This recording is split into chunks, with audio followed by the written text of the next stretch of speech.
Sir আসসালামু আলাইকুম। আমি আজকে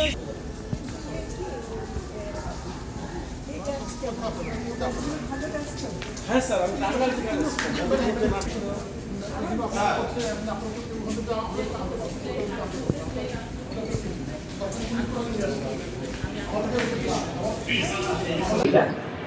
তাদের সেখানে ছিল অনেক অবদান নিয়ে আমরা একটি প্রামাণ্য চিত্র দেখব।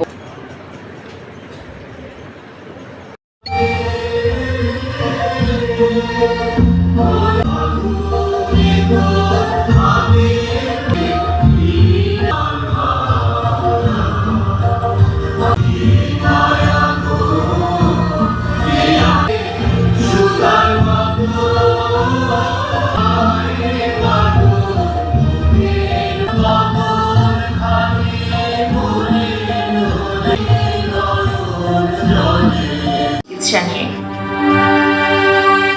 18 জুলাই এটি আসলে এখন আমাদের কাছে আর স্মৃতি না, এটি একটি ইতিহাস। যে ইতিহাসটা রচনা দলীয় সরকার যারা ক্ষমতায় বসে আছে তারা কি ন্যায্য দাবির প্রেক্ষিতে আমাদের ছেলে মেয়েগুলোকে নির্বিচারে রাস্তায় ছুটে দিয়েছিল।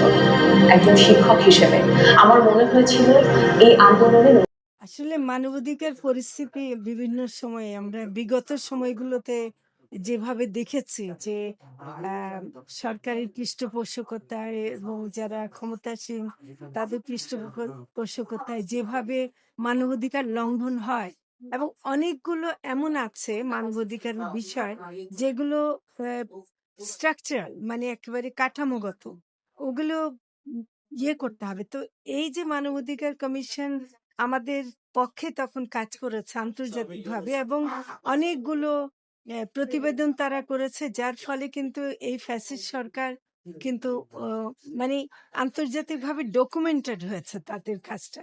এখন আগামীতেও এটা তারা যখন অফিস করতে চাচ্ছে, এর মানে এই না যে এখন আমাদের মানবাধিকার অবস্থা খারাপ বলে আসতে চাচ্ছে, তা না। এটা হলো যে এরকম একটা অফিস থাকলে যেই আসুক ক্ষমতায় তারা সবাই প্রত্যেকে একটা থাকবে যে আমাদের মানবাধিকার রক্ষার বিষয়ে আমরা খুবই সচেতন এবং আমরা সেটা রক্ষা করতে চাই। এবং যেহেতু জাতিসংঘ এই ব্যাপারে সক্রিয়, তারা তাদের অফিস রেখে এটাকে করতে চাচ্ছেন, আমরা তাতে সম্মতি জানিয়েছি। এটাই।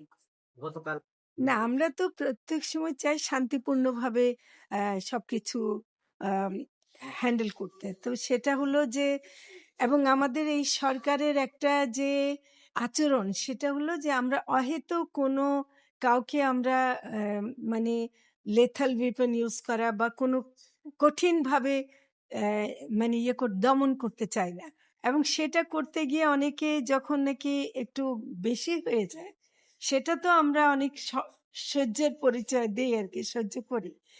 আমরা মনে করি যে এটা সামাজিক ব্যাপার, মব সৃষ্টির ব্যাপারটাকে সামাজিকভাবেই আপনারা মিডিয়া কিন্তু অনেক ভালো ভূমিকা রাখতে পারেন।